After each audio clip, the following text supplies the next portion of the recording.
Bonjour à toutes et à tous. On va aujourd'hui travailler sur les matières, on va faire des rochers, on va faire des fissures, des cratères. Ça fait pas très joli comme ça, mais vous allez voir, on va essayer de faire un paysage avec tout ça, puisque finalement, tous ces éléments-là, on les retrouve dans des montagnes, dans des paysages désertiques, par exemple.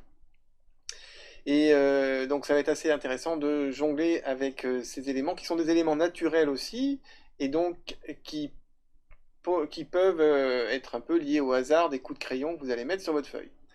C'est parti, on démarre. Alors vous pouvez commencer à structurer votre page avec, avec des formes complètement bizarroïdes. L'objectif, c'est d'essayer de créer plusieurs plans avec un semblant de perspective. On ne va pas encore parler tout à fait de tous les critères théoriques de la perspective, mais c'est quand même essayer d'avoir des plans, d'avoir une profondeur de champ. Alors vous pouvez faire des formes comme des patates, des poires, de ce que vous voulez, des formes plus ou moins arrondies qu'on va derrière, on va structurer, qu'on va sculpter comme des rochers. Donc on peut en avoir deux comme ça. Alors pensez, si vous en avez deux qui sont l'une devant l'autre, il faut bien penser que celle-ci doit être un peu plus loin, d'accord, que la première. Sinon on ne va pas avoir l'impression qu'elle est derrière. Donc pensez bien, on va la cacher derrière, cette forme-là, mais elle est un peu plus loin derrière, donc elle n'est pas posée au même niveau. On peut céder un axe d'horizon, c'est tout à fait pertinent, et d'ailleurs, on va pouvoir essayer de dépasser de cet horizon. Et après, la proximité avec l'horizon fera la taille de notre rocher, montagne, ça dépendra de l'échelle qu'on va mettre après. Alors si on met le rocher à ce niveau-là, il est près de nous et il peut être gros ou pas, mais si on le fait finalement de la même taille mais qui arrive ici, il va paraître beaucoup plus gros puisque plus loin en fait, hein. Donc ça sera à vous de définir. Donc là j'en ai déjà un groupe de 3 qui va bien bloquer le regard, donc au niveau composition, on peut se permettre d'avoir par exemple, après c'est à vous de voir, vous, vraiment c'est du feeling, on peut en avoir un qui soit complètement, même plus près ici de nous au premier plan, et puis un autre plus petit. On va essayer de ne pas faire deux groupes de trois. Alors on va essayer de ne pas remplir, hein, c'est pas forcément intéressant d'en mettre un pile ici. Vous voyez, ça bloque le regard, d'avoir quelque chose ici. Donc on peut laisser cet espace ici pour que l'œil circule et un autre ici. Éventuellement, alors sans le chevaucher, on peut peut-être en retrouver un petit ici. Ça peut être une première composition, on peut en retrouver plein. Après, deuxième étape, choisir une lumière. On va prendre plutôt du latéral pour l'instant pour pas se mettre de difficultés supplémentaires. Et puis là, on commence à sculpter.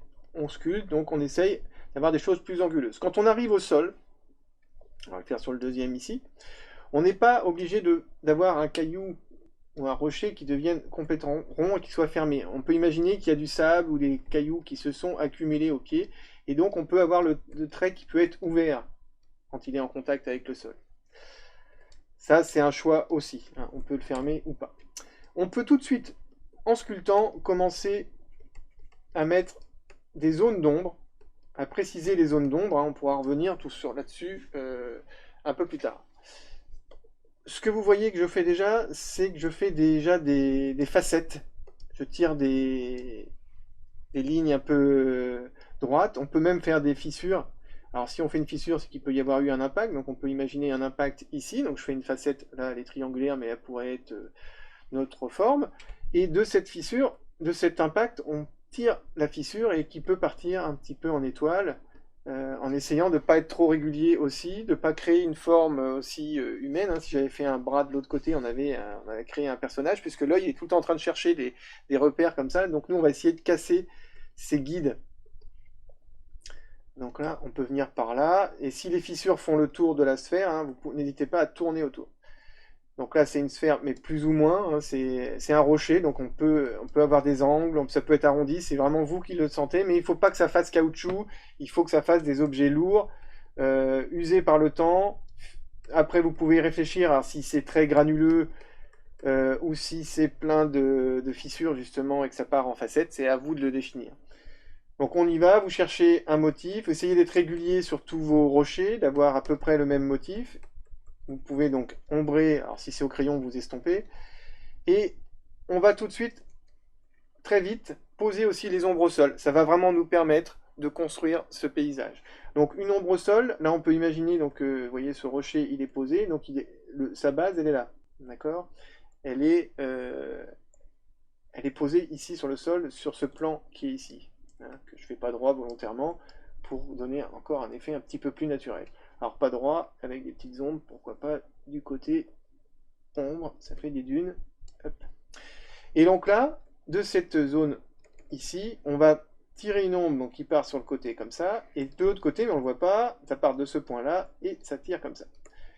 Et là, on a notre première ombre qui va pouvoir être une ombre portée ici. On va faire la même chose pour tous les rochers. On peut bien sûr amplifier les ombres ici, et on peut avoir des choses qui se passent dans l'ombre, hein. On peut avoir des facettes, des éléments.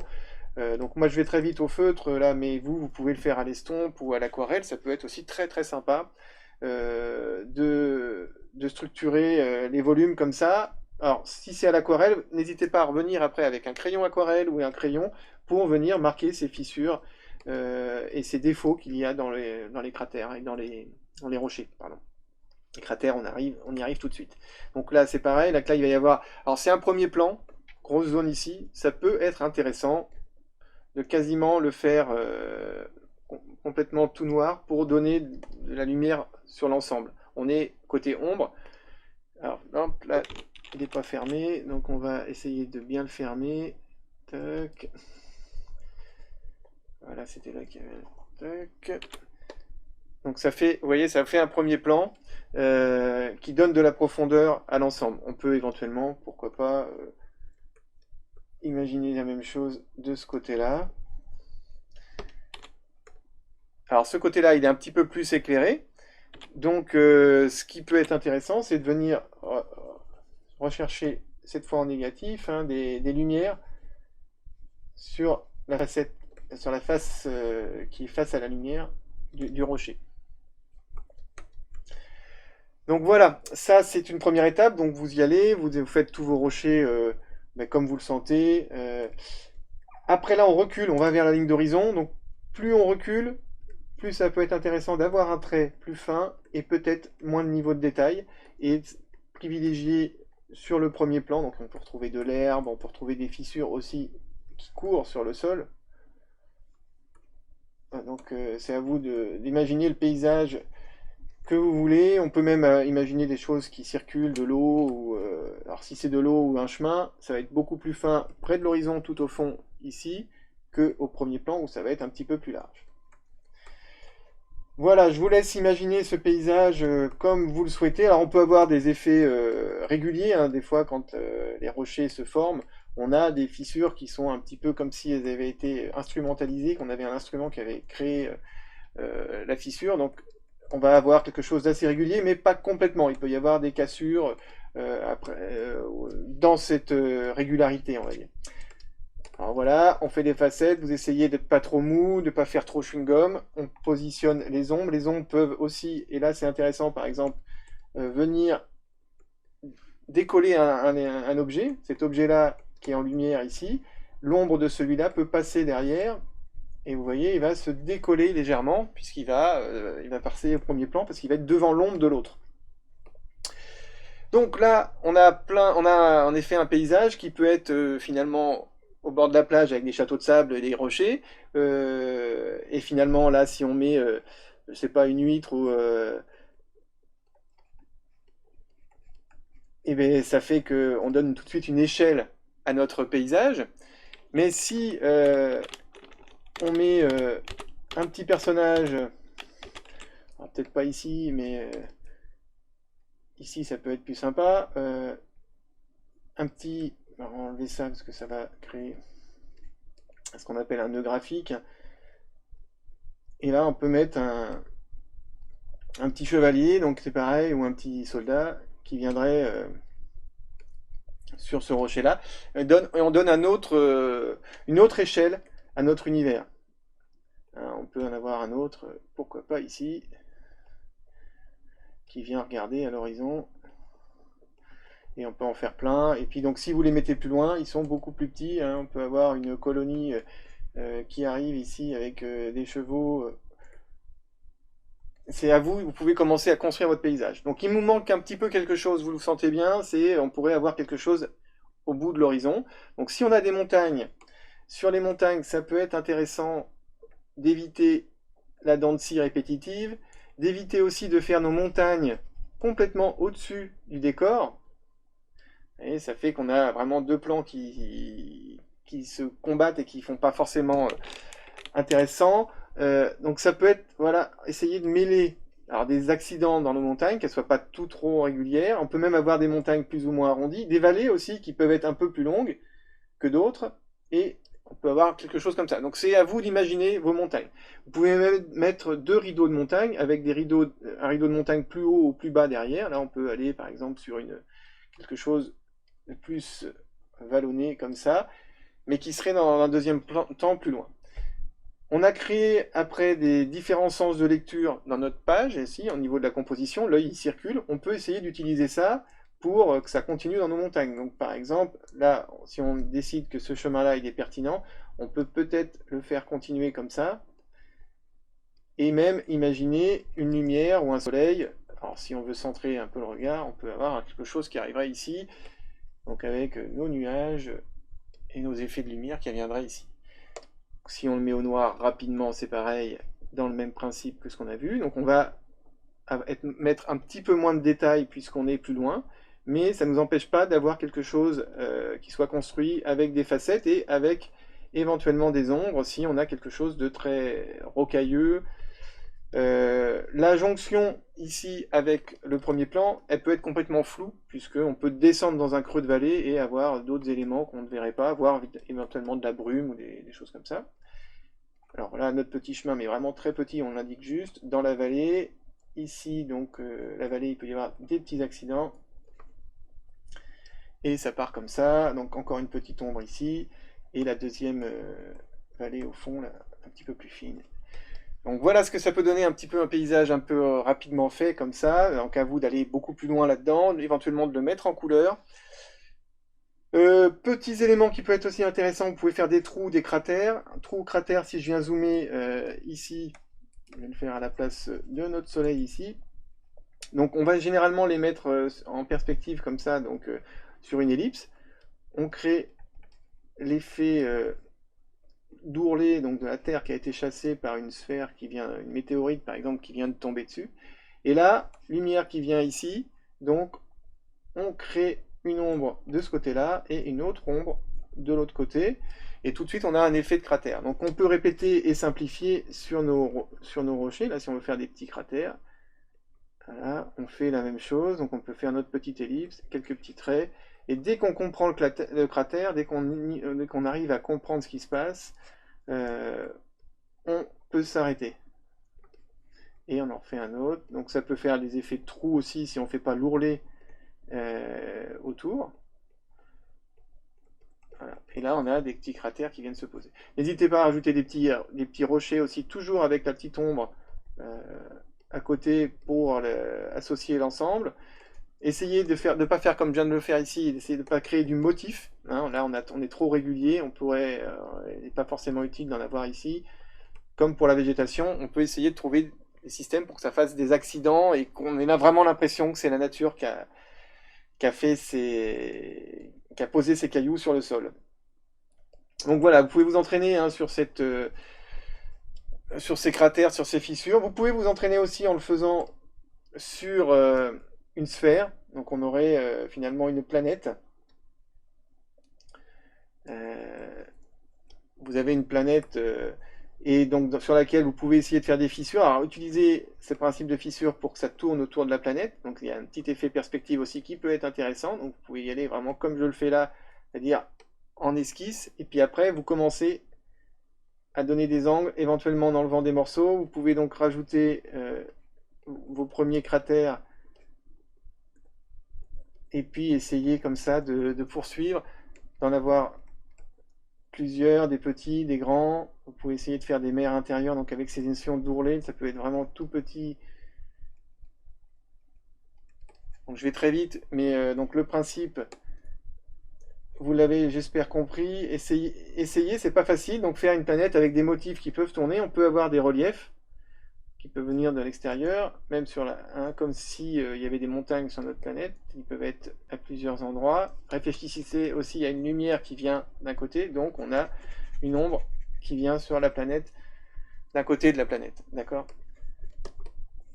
Alors à vous de vous amuser aussi sur ces objets-là, essayer d'inventer des planètes qui peuvent être plus ou moins structurées, vous pouvez créer des motifs dedans, vous pouvez commencer par une grande couleur aquarellée, et après, de partir de cette couleur, donc, essayer de structurer au crayon à l'intérieur des matières, des cratères, rajouter un peu de blanc pour les lumières, ça peut être pertinent. Voilà un autre petit exercice. Dernier exercice qui peut être intéressant, alors je sais pas si je l'ai, voilà, c'est d'essayer de prendre une photo type d'un désert, où là c'est le Grand Canyon, une image un peu western, donc là elle n'est pas en super bonne définition, mais vous pouvez vous en servir, donc vous la décalquez, n'hésitez pas à décalquer pour récupérer la perspective. C'est c'est tout à fait pertinent de décalquer pour derrière ne pas avoir de problème de dessin, de perspective et déjà avoir des lumières assez fortes. Alors ne décalquer sans tout décalquer, décalquer les grandes lignes. Hein. Là, vous voyez, il y a une ligne de profondeur comme ça ici. Si on voit un petit peu ici, on a des choses qui descendent comme ça. Donc on essaie de repérer les grandes fissures, les grandes zones. Si d'ailleurs vous vous rendez compte qu'en perspective, ici, les fissures vont être plus serrées, les descentes, que ici. Donc essayez de placer tous ces éléments-là avec les premiers plans. S'il y a des plans, ça peut être intéressant. Vous pouvez rajouter des herbes. D'ailleurs, vous voyez, il y en a même qui sont directement sur cette photo, donc c'était intéressant. Ça va vous permettre de les interpréter sans dessiner toutes les petites fleurs, toutes les petites feuilles. Donc vous dessinez tout ce que vous pouvez dessiner pour avoir les grandes lignes de ce paysage. Alors vous pouvez recopier, vous n'êtes pas obligé de décalquer. Et une fois, donc il y a les nuages comme on a vu la dernière fois, une fois que vous avez ça, à partir de là, vous essayez, vous, de le mettre à votre style, à votre façon de traiter les ombres, les lumières, les rochers. Vous avez les grandes trames, donc c'est à vous de deviner et d'essayer de voir comment le caillou va se casser ici, comment on va avoir les fissures. Et c'est pareil, après ça peut être intéressant de changer, de modifier l'échelle. Si vous avez ici un décor monumental, vous pouvez mettre, par exemple, je sais pas, un pied ici, donc, et donc finalement vous avez créé un paysage soit pour un géant, soit pour parce que vous avez fait quelque chose de beaucoup plus petit. Alors je sais pas si donc vous voyez un petit peu tout ce qu'il est possible de faire après avec ces fissures, ces rochers. Alors vous pouvez prendre un rocher aussi devant vous, hein, vous prenez un petit caillou, vous le mettez devant vous et vous essayez de dessiner toutes les facettes, tous les éléments de détail, de creux, le plus rapidement possible aussi, mais essayer de le faire de façon assez réaliste. L'objectif, hein, c'est justement de ne pas avoir de problème de ressemblance. On n'a pas aucun caillou qui se ressemble. Votre caillou, on n'ira pas vérifier s'il ressemble vraiment à votre modèle, mais par contre de comprendre ces facettes, ces fissures, ces creux, ces cratères. Tout ça, c'est très intéressant et ça vous servira partout après, même pour faire un personnage ou un décor plus académique. Alors je vous laisse travailler là-dessus. N'hésitez pas donc à m'envoyer vos dessins sur ce sujet-là, je les corrigerai. Prenez vos rendez-vous sur l'application. Et si vous ne pouvez pas prendre rendez-vous, envoyez-les. Envoyez aussi d'autres dessins, hein, je pourrais les corriger éventuellement dans la semaine. Et donc on se dit à la semaine prochaine où on travaillera aussi un petit peu plus la composition, la perspective et on mettra nos personnages sur ces plans qu'on aura créés. À très bientôt, au revoir.